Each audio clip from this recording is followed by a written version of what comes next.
ఒక ఎమ్మెల్యే తన మతి స్థిమితాన్ని కోల్పోయి ఏం మాట్లాడుతుండో అర్థం కాక నోటికి వచ్చినట్టు కౌశిక్ రెడ్డి అలియాస్ కోవట్ రెడ్డి ముఖ్యమంత్రి గారి పైన అనుచిత వ్యాఖ్యలు చేయడం జరిగింది. అరే కౌశిక్ రెడ్డి, నిజంగా నీకు సిగ్గు అనేది ఉంటే శాసనసభ్యునిగా ఉన్నప్పుడు బాధ్యతతోటి మాట్లాడాల్సిన ఒక అవసరం ఉంటుంది. నీ నియోజకవర్గ ప్రజలు ఎవరైతే, హుజరాబాద్ నియోజకవర్గ ప్రజలు ఎవరైతే నీకు ఓటేసిర్రో ఈరోజు వాళ్ళు కూడా మా శాసనసభ్యుడు ఇసొంటోడు ఎందుకు వీని ఓట్లేసి గెలిపించినామని చెప్పి అసహించుకునే ఒక దుస్థితి ఈరోజు నీ మాటల వల్ల ప్రజలు అనుకుంటున్నారు.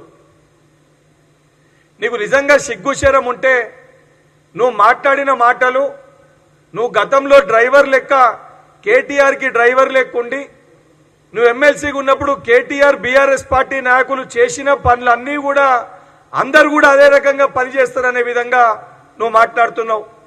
ఈరోజు నువ్వు మాట్లాడిన ప్రతి మాట మీ లీడర్ ఎవరైతున్నాడో కల్వకుంట్ల తారక రామారావు ఆయన చేసిండు అని స్వయాన నువ్వే సాక్షివి.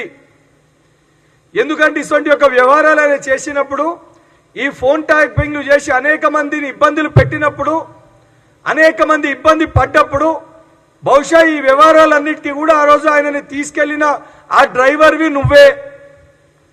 ఈరోజు ఆయన చేసిన పనులన్నీ కూడా ఇతరులు కూడా చేస్తారు, అందరు కూడా అదే రకమైన ఒక వ్యవహారం ఉంటుంది అన్నట్టు నువ్వు మాట్లాడుతున్నట్టు చాలా స్పష్టంగా కనబడుతుంది. దానితో పాటు ఈరోజు బీఆర్ఎస్ పార్టీలో ఎక్కడ ఈటల రాజేందర్ చేరతాడు, ఈటల రాజేందర్ చేరితే మళ్ళీ హుజరాబాద్ టికెట్ ఎక్కడ అడుగుతాడు, మళ్ళీ ఈటల రాజేందర్ హుజరాబాద్ టికెట్ అడిగితే నీ ఖేల్ ఖతమవుతుంది, నీ పని ఖతమవుతుంది అని చెప్పి ఆ కుటుంబ సభ్యుల దగ్గర పేరు తెచ్చుకోనికి తప్ప నిజంగా ప్రజల కోసం ఉపయోగపడే విషయాలపైన ఏ రోజన్నా నువ్వు మాట్లాడినవారా? కనీసము హుజరాబాద్ నియోజకవర్గ ప్రజలకి ఇయ్యాల్సిన కళ్యాణ లక్ష్మి చెక్కులు, షాదీ ముబారక్ చెక్కులు, సీఎంఆర్ఎఫ్ చెక్కులు కూడా ప్రభుత్వము, ముఖ్యమంత్రి గారు ప్రభుత్వం ఈ సంక్షేమ పథకాలు ప్రజలకు అందాలని చెప్పి చెక్కులు ఇస్తే కూడా ఈడ మీ పార్టీ నాయకుల దగ్గర మెప్పు పొందనీకి మీ పార్టీ లీడర్ల చుట్టూ తిరుగుతూ సోషల్ మీడియాలో రీల్స్ చేసుకుంటూ సమయాన్ని వృధా చేసి మొన్న కమలాపూర్కి డేట్ అయిపోయిన చెక్కులు ఇచ్చినావు. ఆ చెక్కులన్నీ కూడా డేట్ అయిపోయినని చెప్పి అక్కడ ప్రజలు, లబ్ధిదారులు నీ పైన ప్రెస్ మీట్ పెట్టారు. అరే నీ కనీసం సిగ్గు అనిపిస్తలేదా? ప్రజలు నిన్ను దేంతోడైతే గెలిపించిర్రో, ప్రజలు నువ్వు నియోజకవర్గ అభివృద్ధి కోసం పాటుపడతావని చెప్పి నిన్ను గెలిపించిర్రో అవన్నిటినీ ఇచ్చిపెట్టి కేవలము కల్వకుంట్ల కుటుంబము జపం చేస్తున్నావు. ఇవాళ ముఖ్యమంత్రి గారి పైన మాట్లాడితే కల్వకుంట్ల కుటుంబం నన్ను పైకెత్తుకుంటుంది, కేటీఆర్ నన్ను పైకెత్తుకుంటాడు, హరీష్ రావు నన్ను పైకెత్తుకుంటాడు, కేసీఆర్ నన్ను సంకల పెట్టుకుంటాడు అని చెప్పి నువ్వు ఆలోచిస్తున్నావేమో. కుక్కల జింపిన ఇస్తరాకైతుంది నీ బతుకు. ఇదే రకంగా నువ్వు మాట్లాడి నీ వ్యవహారం ఇదే రకంగా ఉంటే కుక్కలు జింపిన ఇస్తరాకు లెక్క రేపు పొద్దున నీ బతకయ్యే పరిస్థితి ఉంది. ఈరోజు బీఆర్ఎస్ పార్టీ ఏదో పీకి పొడుస్తుంది, బీఆర్ఎస్ పార్టీ కారు మంచిగా ఉంది, కారు రోడ్డు పైన నడుస్తుందని నువ్వు అనుకుంటున్నావు.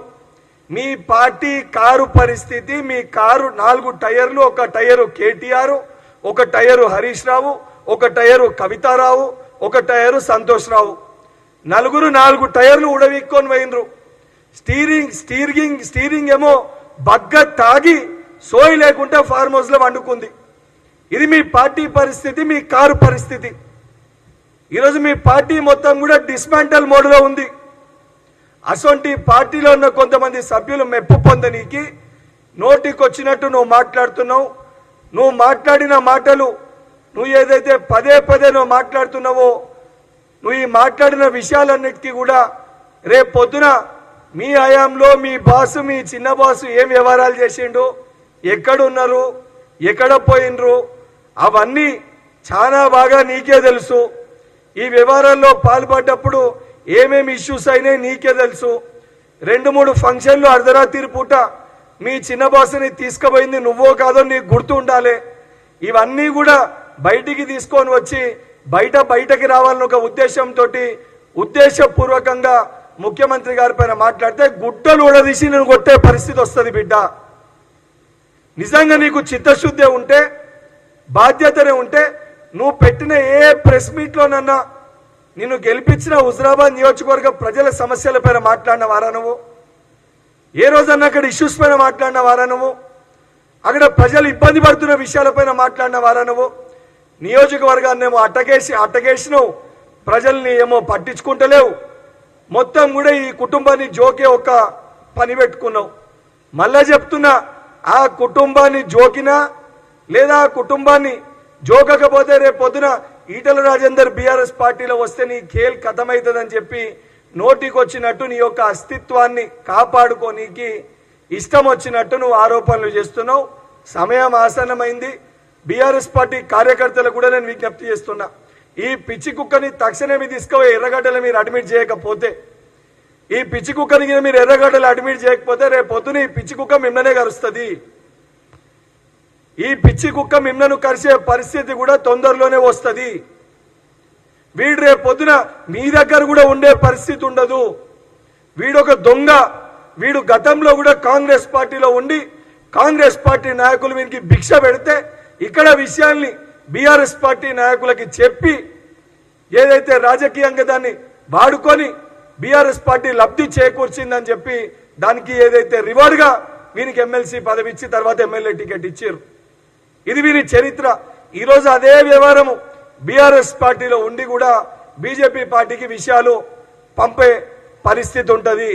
రేపు పొద్దున నిజంగా పరిస్థితులు ఉండి ఈటల రాజేందర్ గారు బీఆర్ఎస్ పార్టీలో చేరితే వీడు పోయి బీజేపీ పార్టీలో చేరుతాడు. ఎందుకంటే ఈ దొంగని మా పార్టీలో తీసుకునే పరిస్థితి ఉండదు. ఇటువంటి ఒక పిచ్చి ముదిరిన వ్యక్తిని ఎర్రగడ్డలు అడ్మిట్ చేయకపోతే రేపు పొద్దున సమాజానికి కూడా మంచిది కాదు. బిడ్డ కౌశిక్ రెడ్డి, మళ్ళా చెప్తున్నా, ఏదైతే నువ్వు మాట్లాడిన మాటలకి బహిరంగ క్షమాపణ చెప్పకపోతే 100% నీ ఈపు బద్దలు కొట్టే పరిస్థితి వస్తుంది. నిన్ను గుడ్డలు ఉడదీసి ఉరికిచ్చే పరిస్థితి రేపు పొద్దున బాధ్యత హుజరాబాద్ నియోజకవర్గ ప్రజలు తీసుకుంటారని చెప్పి కౌశిక్ రెడ్డిని హెచ్చరిస్తున్నా.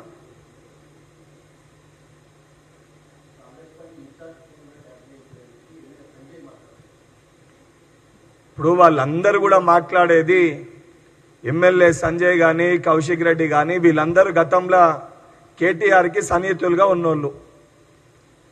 ఇంకా దగ్గరగా చెప్పాలంటే కేటీఆర్ బయటికి వెళ్ళేది ఉంటే వీళ్ళంతా డ్రైవర్లు లేక పనిచేసి కేటీఆర్ని బయటికి తీసుకుపోయిన పరిస్థితులు ఉన్నాయి. కేటీఆర్ చేసిన వ్యవహారాలు, కేటీఆర్ చేసిన పిచ్చి పిచ్చి పనులు, కేటీఆర్ ఏ వ్యవహారాలు అయితే పాల్పడ్డాడో బహుశా అందరూ కూడా అదే రకంగా పనిచేస్తారని చెప్పి వాళ్ళు భావిస్తున్నట్టు ఇలా వాళ్ళు మాట్లాడిన మాటలతోటి కనబడుతుంది. నిజంగా చిత్తశుద్ధి ఉంటే ఈ ఫోన్ ట్యాపింగ్ వ్యవహారంలో కేటీఆర్ దగ్గర పోయి వాళ్ళ ఎమ్మెల్యేలు అందరూ కలిసి అసలు ఫోన్ ట్యాపింగ్ వ్యవహారం